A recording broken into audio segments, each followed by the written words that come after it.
Il y a encore 2 ans, le travail pour Élodie, c'était la journée enfermée au bureau, en tailleur et escarpin. Depuis qu'elle est devenue décoratrice d'intérieur, c'est beaucoup plus informel. Ses clients, elle va les voir chez eux et elle leur fait la bise. Bonjour.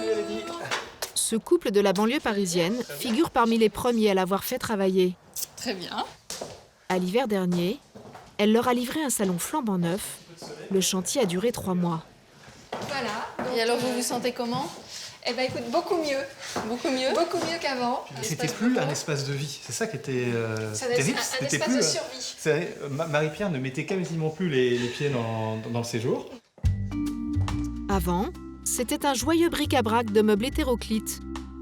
Élodie en a fait un vaste espace contemporain épuré, avec de grands canapés design et un éclairage aux couleurs changeantes.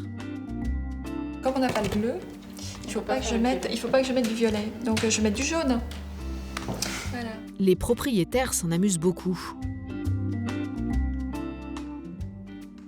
Selon qu'il y a encore des amis, on va mettre des couleurs un peu toniques, ou bien juste avant de se coucher, on va mettre des lumières plus douces pour repartir petit à petit dans les bras de Morphée. Tous les éléments Élodie s'est formée 1 an pour devenir architecte d'intérieur et décoratrice.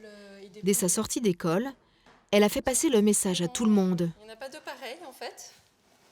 J'ai envoyé à tout mon carnet d'adresses, sur les réseaux sociaux. Une vraie bouteille à la mer Une bouteille à la mer, voilà. Qui est arrivée à mon port, qui est arrivée dans plusieurs ports, et puis le nôtre était prêt à accueillir ce projet. Dans son ancienne vie, la jeune femme travaillait pour une multinationale, au service ressources humaines. Si elle a pu réaliser son rêve professionnel, c'est parce que depuis quelques années, les Français se passionnent pour la décoration. Jusque-là, demander à un décorateur de refaire son intérieur, c'était réservé à de riches propriétaires. Mais depuis que les émissions de décoration fleurissent à la télévision, tout le monde se voit habiter un chez-soi design. Sophie, vous êtes contente? Je suis ravie. Il est Ah, il parfait, est son beau, ce décor. décor, hein. Il est très subtil, ouais. Ouais. Les avant-après, toujours spectaculaires, laissent penser qu'un coach peut changer votre vie en 1 semaine. C'est pas possible, je vais y passer ma vie, là. Du coup, de plus en plus de gens font appel à des décorateurs et ce métier suscite toujours plus de vocations. C'est D'accord. comme d'habitude. C'est comme d'habitude, sauf que Zakia reste plus longtemps, pour que j'ai une marge. À 37 ans, Maud a décidé de sauter le pas. J'aimerais bien que vous ayez fait vos devoirs.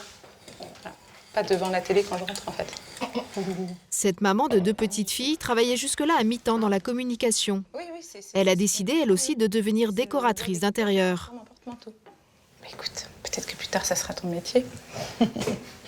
Maud et son mari, cadre supérieur dans l'automobile, ont pesé ensemble le pour et le contre de ce changement de vie. Petit morceau en rab. Alors, tout le monde réfléchit beaucoup en ce moment à la façon dont on se réalise dans son boulot. Parce qu'on bosse beaucoup, parce qu'on a des journées qui sont longues, il y a du stress, il y a du... Bon. Donc à un moment donné, il faut savoir si on s'y plaît vraiment. Moi, j'avais un travail à mi-temps. Donc c'était quand même aussi un confort énorme, pas très loin de chez moi. Donc il y avait beaucoup de choses précieuses que j'ai eu du mal à lâcher. Tiens, Anouk, hop, cartable. Finalement, sa passion pour la déco a pris le dessus. Et tu prends un goûter aussi. Elle y avait pris goût en aménageant sa propre maison. Vous êtes éclatée en faisant la déco ici. Ouais, je me suis bien amusée. J'aime bien que les choses aussi varient un peu en fonction des saisons. Donc c'est une maison assez pratique et modulable. Le canapé, souvent, en été, on le tourne comme ça quand on n'a plus besoin de la cheminée. Et hop, on met l'espace d'une manière un peu différente. Moi, je rajoute des petites touches à moi, des luminaires. Bah, ça, c'est typiquement des luminaires comme je fais, ou celui-là qui est plus récent, qui est d'une inspiration toujours un peu japonisante. Là, c'était un garage. Encouragée par ses copines à qui elle donnait souvent des conseils, Maud a commencé une formation. Elle est toute fière des petites astuces qu'elle a déjà apprises. 60. Ce que j'ai compris, c'est que plus vous êtes près du mur, moins vous y arrivez. Donc, il faut vraiment prendre une espèce de distance pour arriver à caler son truc dans l'angle. Puis après, vous faites couler ça dessus. Hop. Vous calez votre main. Hop. En fait, c'est du sport, hein. Et après, hop, avec le pied. Et si on est trop près, ça marche pas, c'est ça? Si on est trop près, en fait, la plupart du temps, je sais pas pourquoi exactement, mais le truc vous retombe sur la tête. Et Ça fait plus pro quand ça me tombe pas dessus. Tu fermes, chérie, derrière moi? Ouais. Carton à dessin sous le bras, Maud accompagne ses filles en classe, avant de reprendre elle aussi le chemin de l'école. Elle s'est donné 15 jours pour cette formation. Donc c'est Zakia qui vous récupère? Oui. Ciao. Mais peut-on vraiment apprendre un nouveau métier en 2 semaines seulement? Dans le centre de Paris, l'organisme spécialisé où elle se forme. Donc là, c'est vraiment l'industrialisation du papier peint à outrance dans les années 70. Ce sont des décorateurs professionnels qui enseignent et ils n'ont pas de temps à perdre. 15 jours, c'est très court pour devenir opérationnel. Dans les écoles classiques, le métier s'apprend en 1 an minimum. Et alors, c'est une époque où ils n'hésitaient pas à mettre du papier peint au plafond. La formation coûte 2 500 €. Certains, au chômage, se la font payer par Pôle emploi. D'autres ont négocié un départ avec leur entreprise qui prend en charge cette reconversion. Et quelques-uns, comme Maud, la financent sur leur propre denier.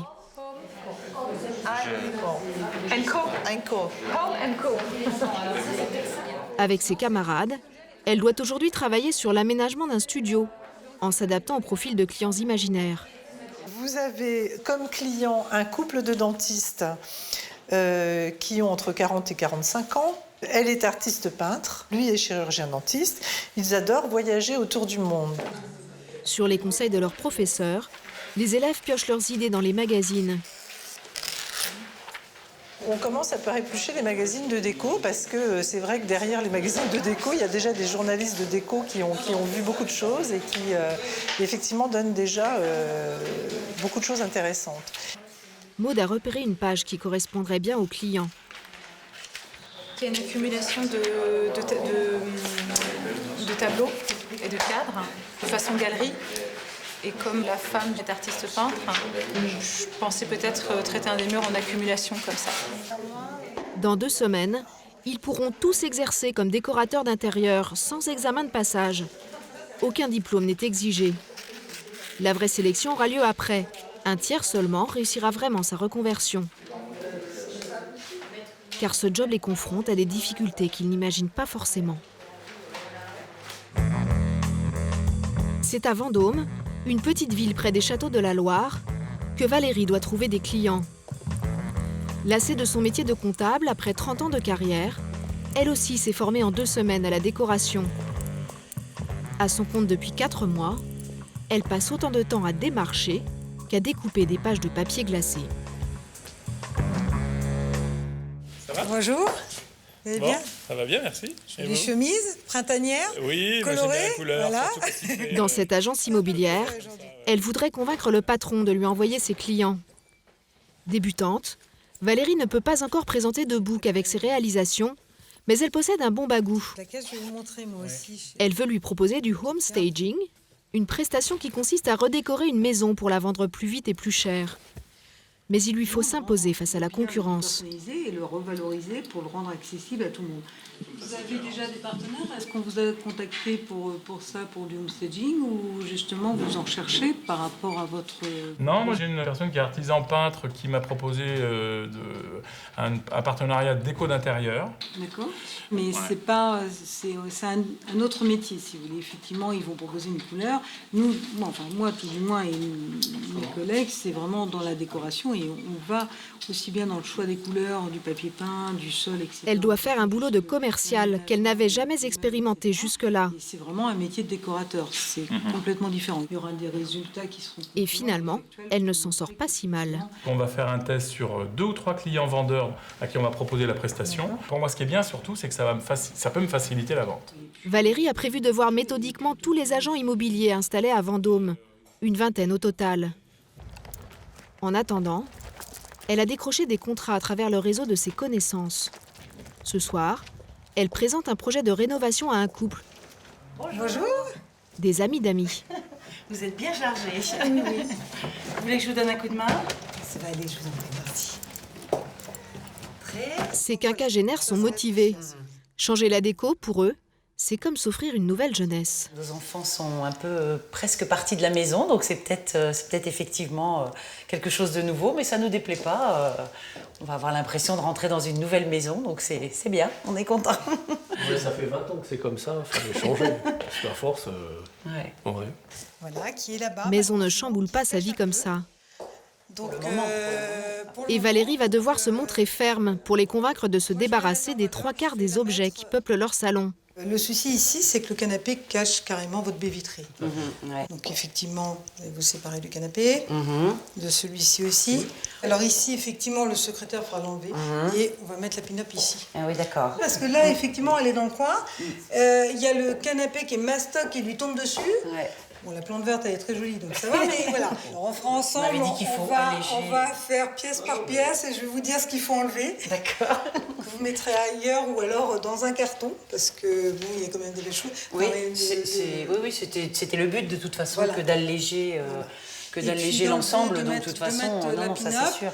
Ça vous fait de la peine, votre secrétaire, madame Ben, c'est surtout, c'est mon mari, c'est toutes ses affaires dedans, c'est son bureau, donc... C'est aussi sentimental, c'est à toi. Non, mais on va trouver une autre place pour le mettre et pour pouvoir s'en servir encore. Non, il n'y a pas de souci.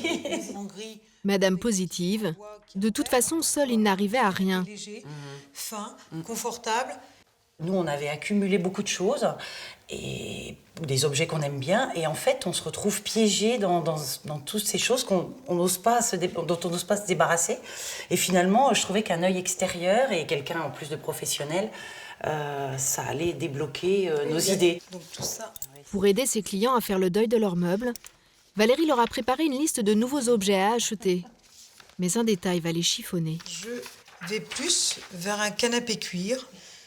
Et je vous soumets donc une peau de vache en dessous, pour redonner un ton un peu plus caractérisé, si vous voulez. Une peau de vache, le client reste un peu perplexe. Avec la planche, la pin-up, voilà. Ça vous plaît? Qu'est-ce qui vous bloque?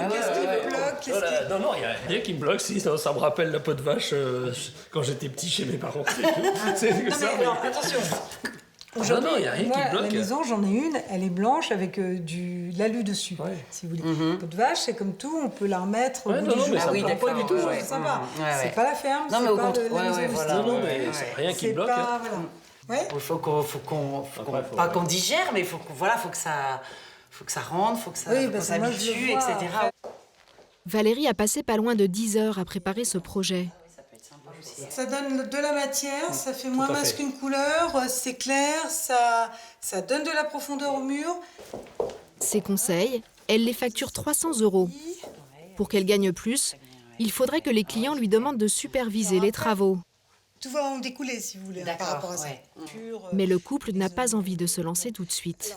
On avait dit qu'on pouvait aussi faire petit à petit. C'est ça qui va nous intéresser, c'est d'avoir un projet global, mais de pouvoir peut-être faire les pièces une par une. Un lait de... Après 2 premiers mois sans entrée d'argent, Valérie facture désormais 700 € par semaine en moyenne. J'ai noté ça. Un bon début, même si pour l'instant elle ne se paye pas. C'est son mari qui boucle les fins de mois. Un peu plus, vous avez du beige. Mais toutes les nouvelles décoratrices n'ont pas cette sécurité. Quand on change de métier, il y a des conséquences que l'on n'imagine pas forcément. Qui es-tu? C'est quoi ce drôle de truc autour de ton cou? Tu nous as pas apporté des cadeaux? Tu veux bien jouer avec... Architecte d'intérieur depuis 1 an, Élodie mène de front sa reconversion et sa vie de maman.